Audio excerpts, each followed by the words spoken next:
If you are on very high dose GLP-1 or GLP-2, there is a compound that can help you. Before we get into it, they make me do this disclaimer. So this video is for education and research purposes only. Consult your doctor for medical advice. So for those that are on high dose SEMA or TERS and want to make the jump over to Retta, one of the most common things that happens is if you're in a very high dose of those are very high appetite suppressive compounds. Retta is not, but Retta is long-term much more effective for reaching your goal body weight. So what do those people do once they've hit the wall on SEMA or TERS? Well, there's a compound specifically for people in this situation. It's called Retta with CAG. What Retta with CAG does is you get all the benefits of Retta, plus it has CAG, which is a supreme appetite suppressant. Now, this is made at about a 12.5 to 2.5 ratio from most companies. So you can get this, I have to be careful how I say things, but you can get this and pick it up. Now, once you get this, the amount when you reconstitute is different than regular Retta or TERS, so you have to look up how to do it.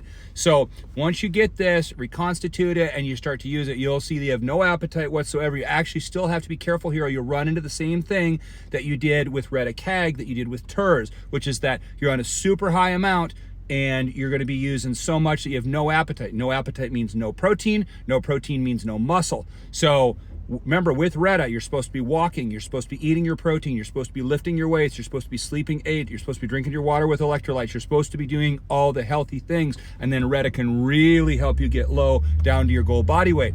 But if you don't do those things and optimize, even with Retta CAG, you'll run into the same scenario that you did with TERS, which you're not going to have any muscle and you're going to have a slow metabolism, which is not what you want on these compounds, because eventually you're going to have to titrate down and titrate off, right? You want to be on this forever. It's expensive, right? You don't want to be putting things in your body forever if you don't have to. So the goal here again is let's get you on Retta CAG, get you down to your goal body weight, and then titrate back down as low as possible to a micro amount or off completely. So if you do that, you'll have much better results long term. Now, for those of us say, well, I'll just take TERS with Retta. Well, the problem with that then is that you don't ever know if you start to have sides, if you start to have good effects, what amount is affecting what, how. You're just going to be on high dose of both. You're going to be in an even worse scenario. So don't do this to yourself. The best thing you can do is move over to Retta CAG if you're coming from high SEMA or TERS amounts, and then transition over. Now, it will take, still, this is a new compound for your body. You don't know how the body's going to take it. You don't know how the sides are going to be.